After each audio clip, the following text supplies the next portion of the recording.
De nada.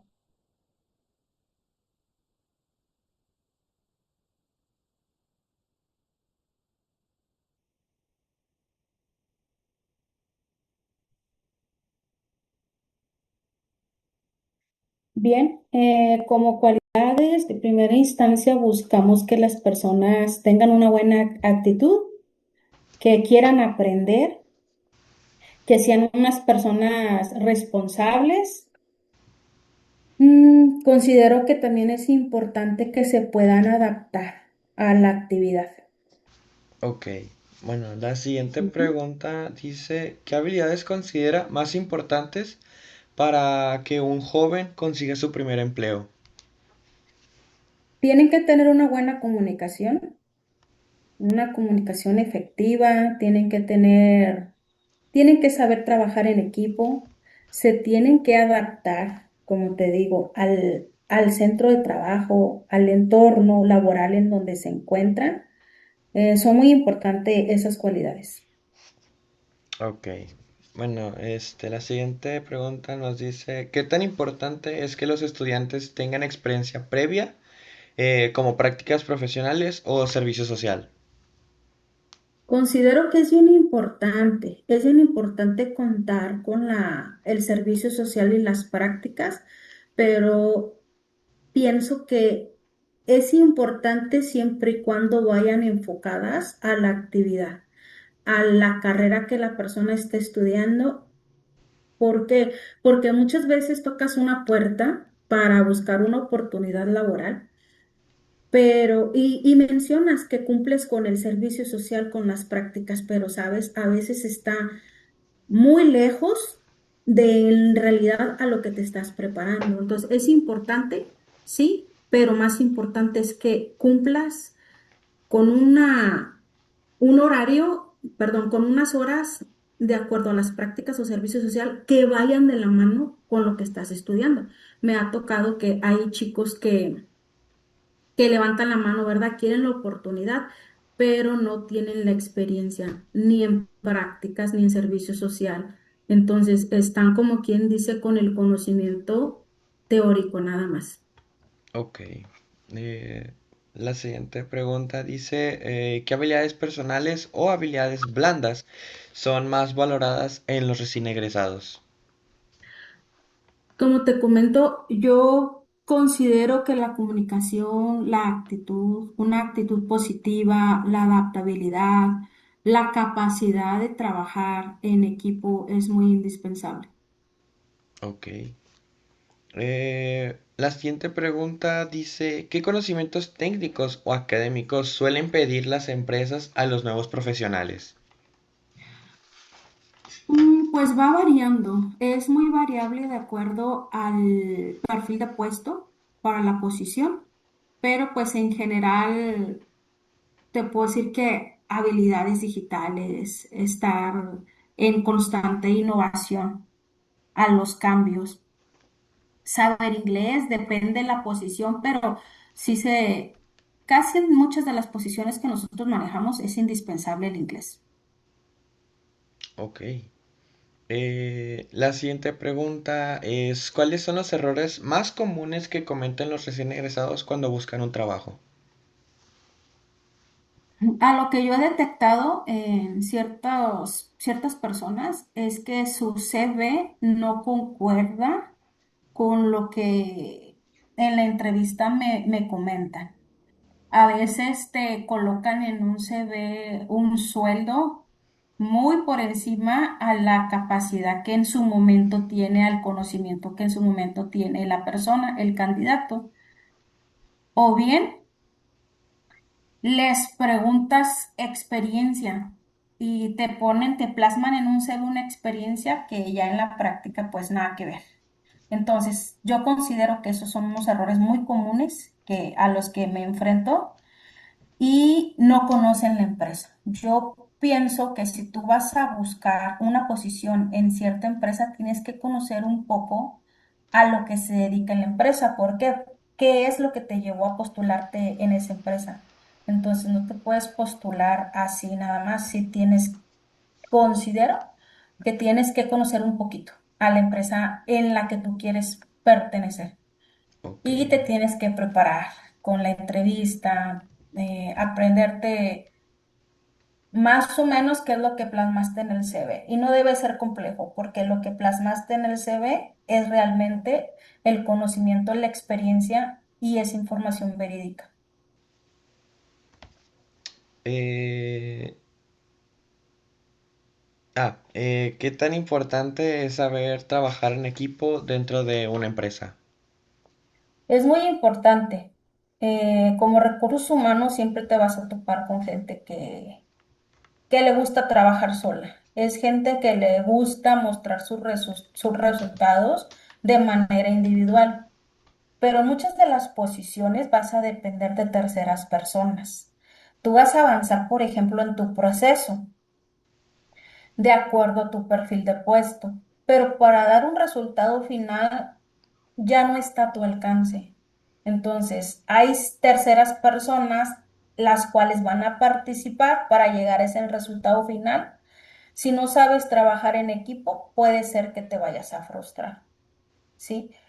Para muchas o la mayoría de las empresas, el llegar a un buen resultado es trabajo en equipo. Entonces es sumamente importante que sepas trabajar en equipo.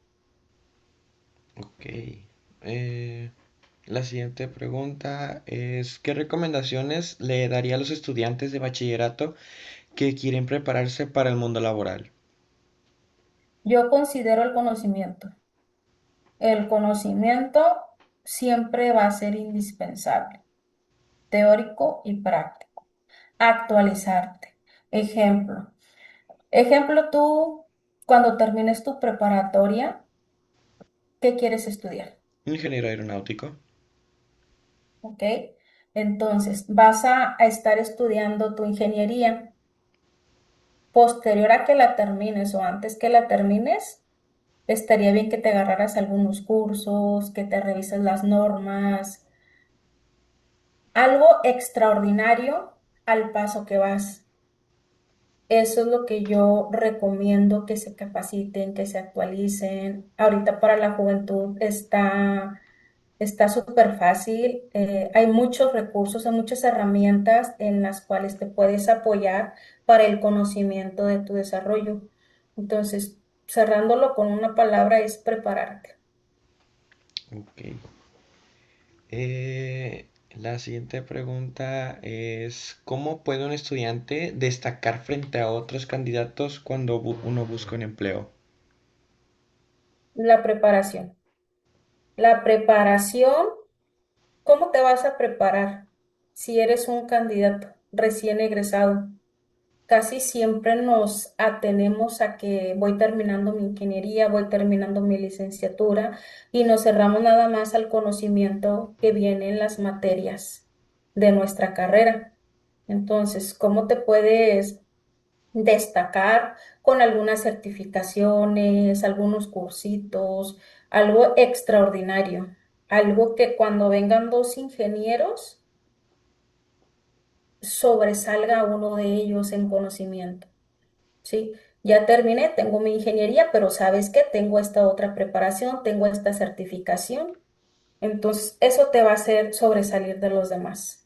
Considero mi experiencia, es importantísimo que sepas dominar el inglés, aunado a todo lo demás que vaya de la mano con tu ingeniería. Me parece demasiado bien, sinceramente. Gracias. La siguiente pregunta es, ¿qué habilidades cree que serán más importantes para los profesionistas en el futuro? La adaptabilidad, porque estamos en constante crecimiento, estamos en constante actualización, entonces te tienes que adaptar, no te debes de cerrar. Sí, no quiero decir que las generaciones anteriores seamos personas cerradas o que no queremos actualizarnos, pero en realidad ahorita hay muchas cosas que están quedando obsoletas.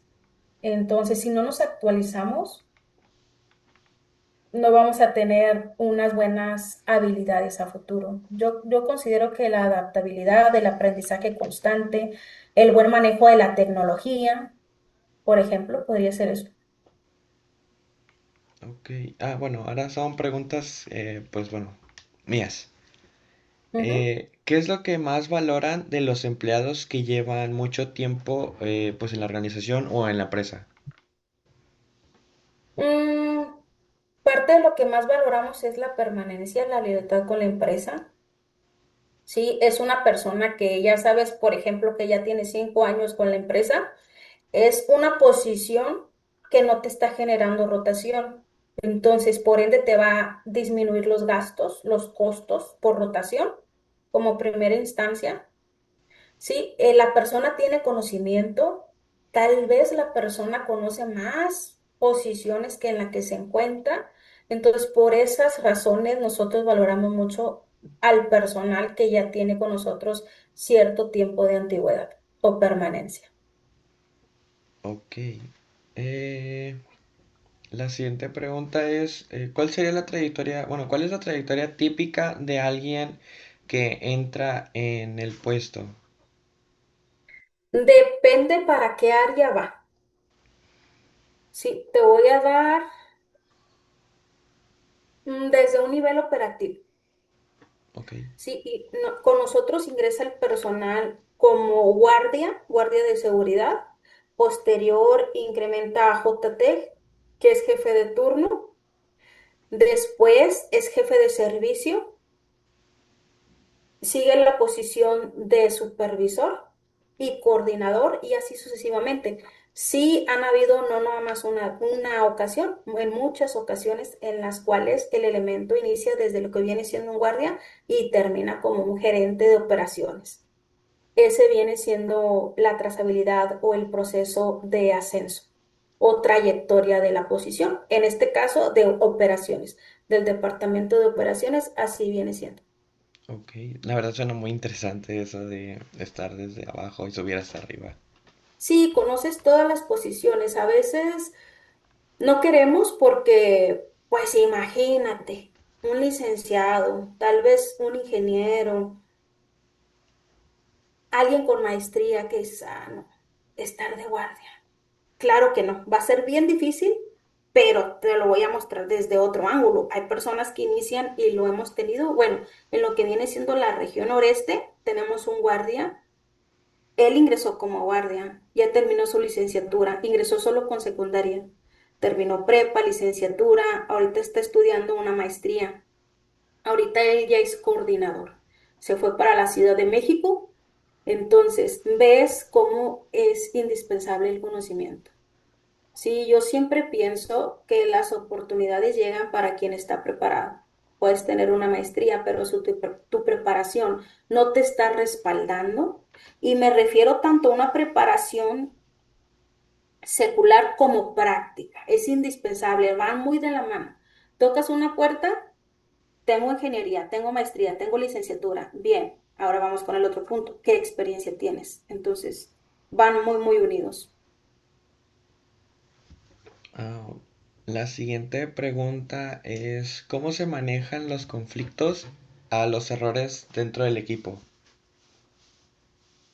La técnica que yo siempre utilizo es muy importante y a mí me ha dado muy buen resultado. Cuando tú quieres manejar un conflicto, siempre tienes que hacerlo uno a uno con la persona, ¿sí? Cuando el conflicto está violando algún reglamento interno del trabajo o alguna norma, algo que te vaya a llevar a un tema legal, pues sí es importante darle seguimiento de manera pública para que no pase.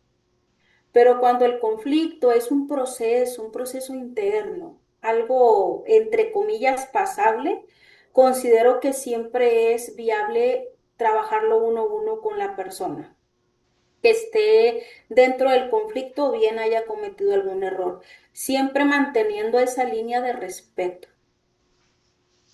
Un comentario con respeto siempre va a nutrir el conocimiento de la persona, pero principalmente para que tú puedas manejar un buen conflicto o poder dar una palabra o un comentario para modificar esos errores, tienes que ser tú el ejemplo.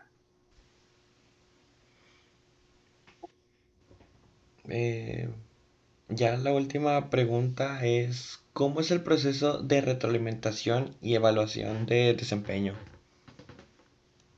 Depende de la posición, pero te voy a hablar enfocado a operaciones. Cuando ingresa un guardia con nosotros, tienen la matriz de habilidades y competencias. En este caso va de la mano con la evaluación de desempeño para poder ascender en la matriz de habilidades. Es de 3 meses. En los 3 meses nosotros sabemos cuando la persona es viable o no es viable. Se van evaluando mes con mes para poder decir la persona está liberada de su capacitación, tiene las habilidades, tiene las competencias y así viene siendo el desarrollo periódico de lo que viene siendo nuestra evaluación de desempeño. Posterior, cuando una persona levanta la mano, como te comento, quiero ser jefe de turno, se vuelve a manejar un periodo de 3 meses y así sucesivamente para la posición de lo que viene siendo supervisor. En sí, en posición de supervisor, si acaso lo manejamos un máximo de 2 meses. ¿Por qué? Porque el supervisor se supone que la persona fue ascendiendo desde la posición de guardia, ya domina todo. Ya nada más que va a empezar a dominar formatos, reportes, porque lo que es la práctica ya la tiene, la práctica en sitio, lo que viene siendo en su centro de trabajo.